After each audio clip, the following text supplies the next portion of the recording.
Us this morning, Andy McDonald, trade unionist, also joining us, Jack Rowlett, political commentator, and happy birthday, I believe. Have you just had a birthday? Well, yes, for Monday, yes. Thank you so much. Well, you look very shocked that I knew that. Yes, I am. Oh, we do our research. Very impressed. Here. High standards here at TalkTV. Well, indeed, and happy birthday, and it's great to see you, and lovely to see you back, Andy, as well. Let's start, if we may, with the march yesterday. I said this shouldn't have happened. I didn't think it should go ahead on that day. I completely understand the right to march. Now, Rishi Sunak has condemned the far-right thugs. This is what we've been talking about all morning, and Hamas sympathisers after a day of violence in the capital. We saw more than 100 arrests. The Prime Minister said that far-right hooligans clashing with police and pro-Hamas regalia witnessed during the National March for Palestine had disrespected the military and Britain's fallen on Armistice Day. He is going to meet Sir Mark Rowley, the Metropolitan Police Commissioner, to seek assurances that evidence of anti-Semitic hate crimes will be followed up as robustly as far-right were dealt with. Firstly, let me just ask you, in terms of the march yesterday, what did you think of the police operation? It just seemed a bit of a mess, really. They didn't seem very organised, and they were just getting a bit aggro with people that didn't deserve it and weren't getting aggro with the people that did deserve it. And, you know, I was around in the area just having a look, you know, seeing what was going on, because it's an interesting thing to see. Something like this hasn't happened for a while. You know, probably the Iraq War was the last time protests happened around Remembrance Day, and that was a little bit before my time, and I just thought it was just an incompetent police operation. Now, that's really interesting you say that. Just in terms of what you think, Jack, what did you think the police did? Did they do a good job? Well, I think we didn't see quite as bad as scenes yesterday as I think many people feared. Certainly going through London yesterday, I also had a look myself, and it certainly wasn't as bad as I was expecting it to be. I was glad to see that they did make arrests of people who were causing trouble. But I think so far we haven't seen the scale of action from the police in terms of tackling anti-Semitic protesters as there needs to be. So the reason I said it's interesting is I actually think the police did a very good job. I think it was a very difficult situation they were dealing with. They made an operational decision. We had the Lord Mayor's show. They managed to keep people in various positions, which was the idea of this. So they managed to segregate those different groups, although there were breakaways in that. What I do question, however, and going back to your point, Andy, is that I wonder whether the police took the easy option. They seem to target certain groups. We were hearing about people being searched, for example. We saw terrible, terrible signs of anti-Semitism. We heard shocking chants. I don't see the police doing anything about that. I think if you look at the Metropolitan Police Twitter, for example, they are quote tweeting certain images and saying, oh, get in touch with Crime Stoppers, etc., over these anti-Semitic things. They might not have happened in the moment, but inquiries are taking place, I would imagine, now, and they will continue to over the next couple of weeks. But yeah, I think it was just a complete mess. It was very odd that they managed to kettle at one point EDL protesters and Hamas or pro-Palestinian protesters together. It was poor. Well, just in terms of what we saw, the Jewish community has been said to be left terrified by imagery used by the marchers. They said it wouldn't look out of place in Nazi Germany. One placard showed a snake in the colours of the Israeli flag wrapped around the globe, an anti-Semitic conspiracy theory about Jewish control. Do you feel that the police were just trying to manage the situation yesterday with the view that they would then prosecute people later? I know they're trawling through many hours of footage. Did you feel safe when you were there? Yeah, I mean, I did, but then I'm not Jewish, so I think if you were Jewish and you were there, you would have had a very different experience. And I think part of the problem is that the police are, as you say, waiting. We are seeing, these tweets sort of saying, you know, come and talk to Crime Stoppers about it, but actually if you're there and you're not thinking, well, we need to take action about these placards, I think you've got a serious problem, because they're obviously anti-Semitic, they are obviously terrifying to Jewish people, and the police should be stepping in right away. Can I just play you some clips? I don't know if we've still got those clips available. Let's just play you a couple of clips. This is young people who were marching yesterday, chanting from the river to the sea, Palestine will be free. I just really want to get your take. If we've got that ready, let's play that for you. From the river to the sea, Palestine will be free. From the river to the sea, Palestine will be free. From the river to the sea, Palestine will be free. Is that acceptable, Jack? No.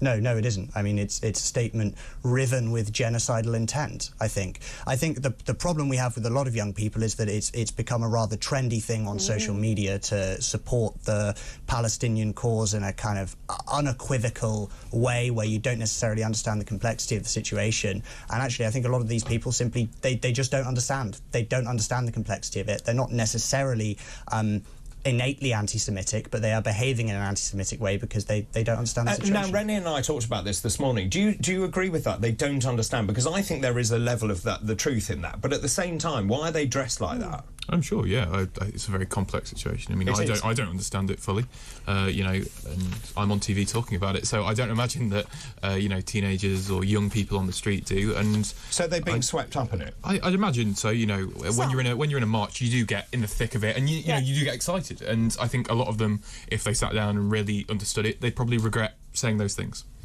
Or possibly not. Well, who knows? Some do, some don't. Yeah. I think some do understand it, but I think some don't. I agree with you. It's a complete mixed bag. But you know what I feel, picking up on your comment, if I'd have been in that march 3 weeks ago, marching next to signs that were clearly anti-Semitic, I wouldn't have been there the second week and the third week.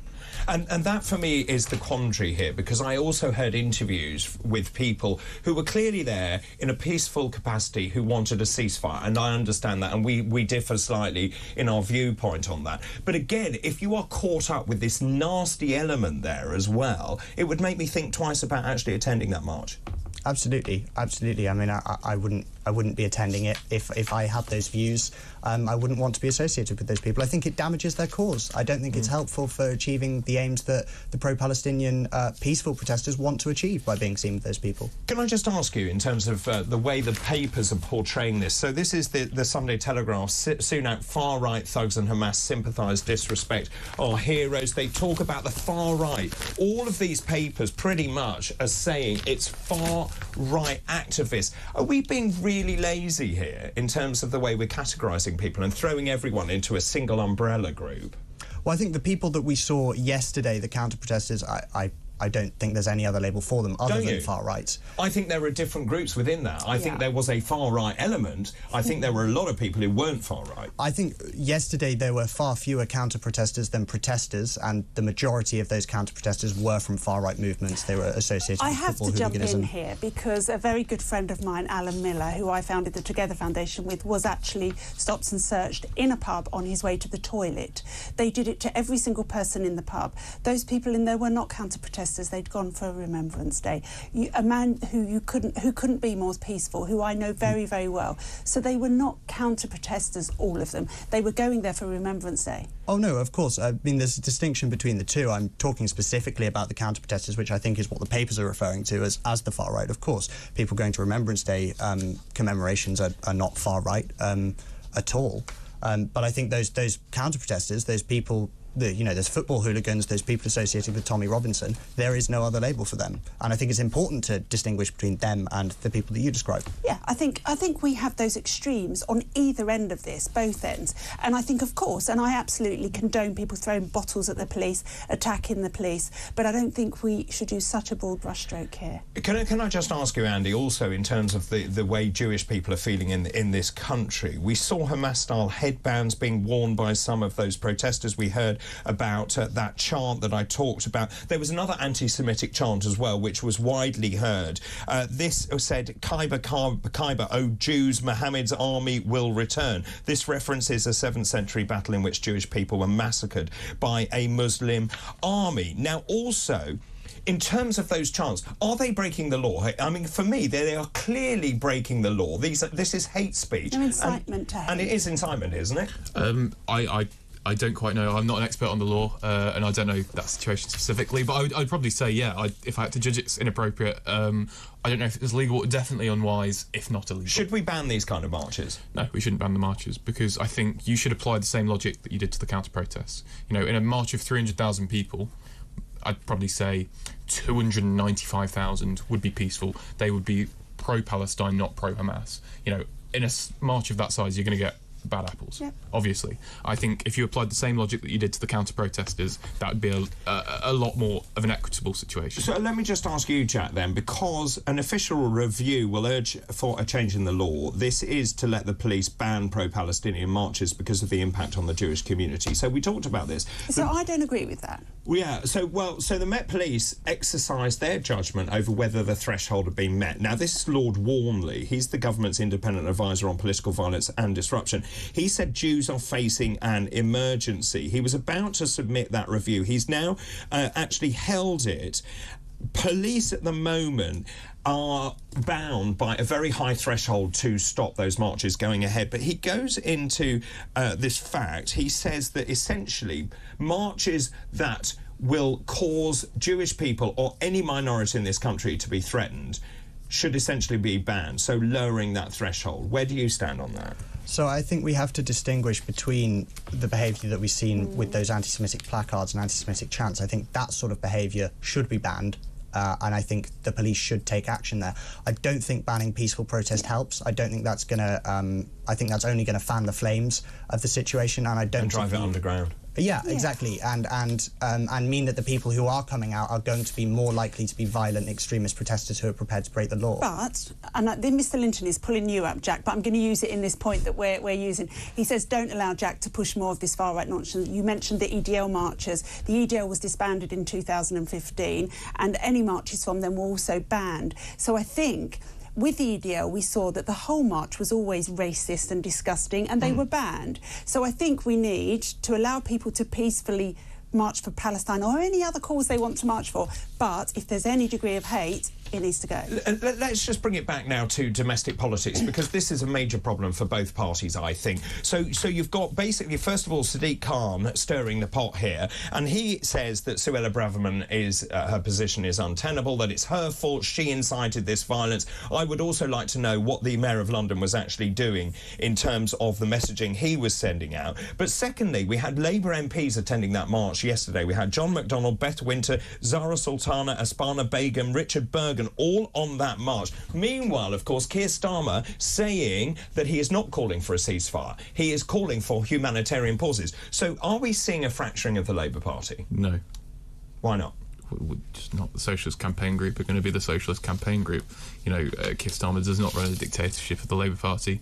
Backbenchers can do what they want. Do you think it was wise for them to go on the march? I think they didn't attend as MPs. They didn't attend representing the Labour Party. MPs. But they didn't attend representing the Labour Party. But what does it say? I am the Labour Party MP for wherever. They just went. They're allowed to do whatever they want as individuals. But they are MPs. But I was about to say exactly that. So the optics here, for people who are incensed by what happened, this is the vast majority of law-abiding people are thinking of voting for the Labour Party. What signal does that send out when you've got Labour MPs defying... It's not a whip, but they are defying the leader by joining that They're march. not defying the leader at all. I think Keir has a lot of sympathy for those in the Palestinian situation. You know, as any reasonable person would, you know, those children, women, men that are being killed, innocent men.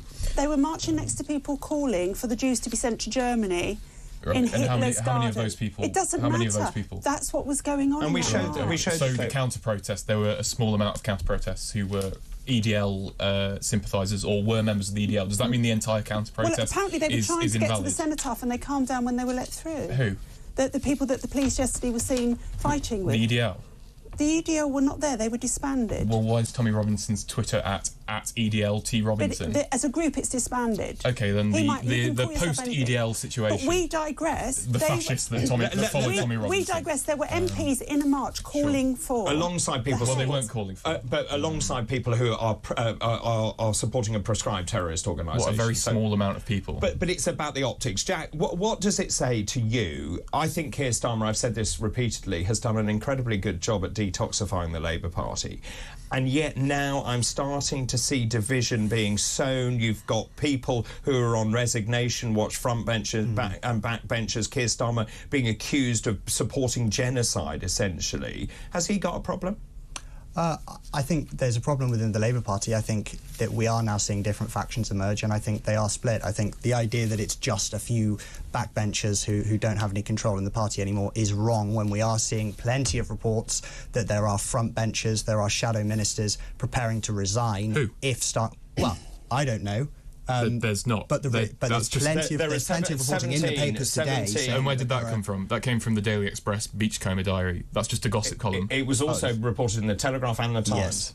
And what was the source quoted? Christian Calgie, the Beachcomber Diary. It's a gossip column. This has come from. I don't think there's any shadow. This has come from a gossip column. So you don't think there will be any? No, I very much doubt it. Well, let's have a look at this. So Imran Hussain, of course, he is the MP for Bradford East. He's resigned. Yeah. We've also got 16 shadow frontbenchers backing a ceasefire, 23 councillors resigning. You've got Yasmin Qureshi, the shadow Women and Equalities Minister, saying Israel's action is collective punishment. MPs with large Muslim population. No, but MPs with large Muslim populations saying they cannot back Starmer. He has a problem. No, he doesn't. That's not resignation watch. Them having an opinion on something does not equate to resignation watch. I doubt that anybody in the Labour HQ is going, oh my God, a councillor from Burnley has resigned.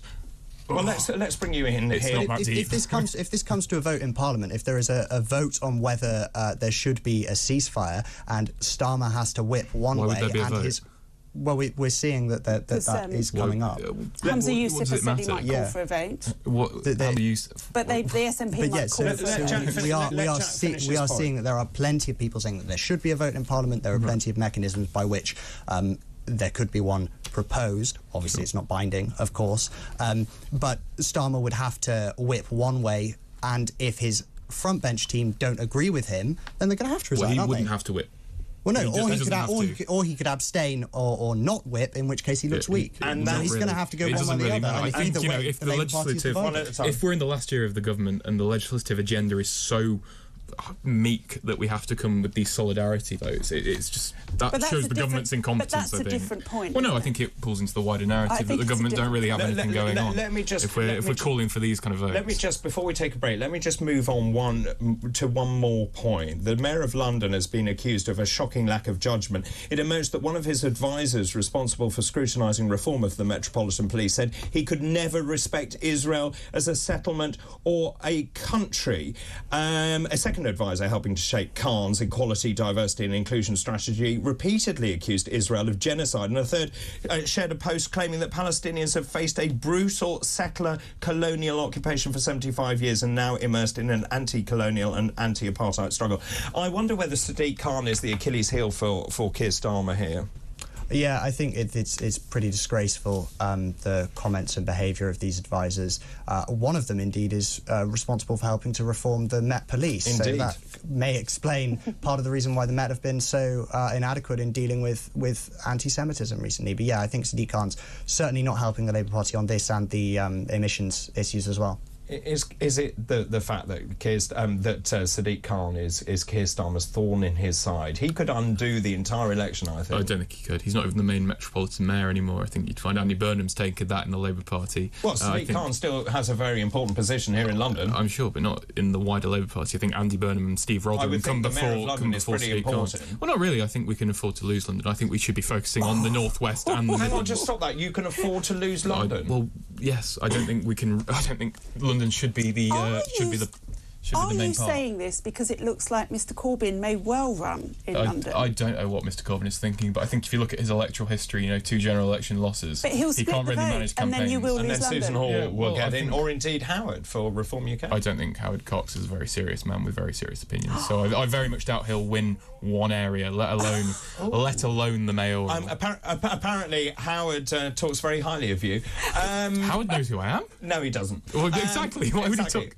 It was irony. I think Londoners don't know who he is either. Sadiq Khan. So it's a very interesting point from Andy. Labour can afford to lose London. And Renee's point is really valid. Is it because actually Labour is going to lose London? Is it because Corbyn is going to stand? They'll split the vote. I think Susan Hall stands a very good chance. I think Howard Cox actually stands a very good chance. He's campaigning against ULEZ. He says he'll scrap ULEZ on day one. That's a very powerful policy which people like. Well, I think the big change here is that because there's the difference in terms of the electoral system now, we don't have supplementary vote in London. It's going to make it much easier for another candidate to defeat Khan. I think we may well see Labour lose London just because of his weakness. But Andy says it's okay. He can afford to lose it. Well, I think it would be absolutely terrible optics for the Labour Party if they were to lose London this far out from a general election that they're supposedly going to win a landslide in. Yeah. Absolutely awful. Let's pause just for the moment and go to a break. Let me just ask you that question. How do you define far right? The number 0344 499 1000. Text the word talk in your message to 87222 and tweet us at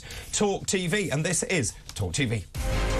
If I can come to you now, Jack, just in terms of Suella Braverman in many ways was right. She warned about the potential for flare-ups and protests. Now, I mentioned earlier that I think that doing that op-ed was not the right thing to do, and she should have actually just liaised with the Metropolitan Police. Now, in terms of the march passing off relatively peacefully, what's next for Suella Braverman? Will she make it to Friday? No, I don't think so. I think she's going to be sacked this week. I think there's going to be a reshuffle. I think she's on her way out the door. What makes you say that?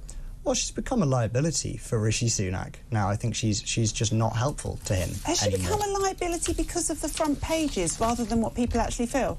Well, I think it predates this. I think this was a deeply unhelpful intervention, but actually for months now she's clearly been trying to get sacked to boost her leadership potential.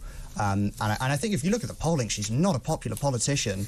Amongst who? Yeah, that's... Well, amongst the country at large. Okay. And often the loudest voices on Twitter are not necessarily representative of public opinion. There was a great quote that I read out this morning saying that if you touch Suella Braverman, then the knights, the rooks and the pawns will all then support her. If you remove the Queen, then basically the knights, rooks and the pawns will all amass around her. I actually think Suella Braverman is very popular amongst the grassroots. Yeah. And from what we get, and the messages we get in here, and obviously we have an audience that leans a particular way, she is very, very popular because she's seen as speaking for the silent majority.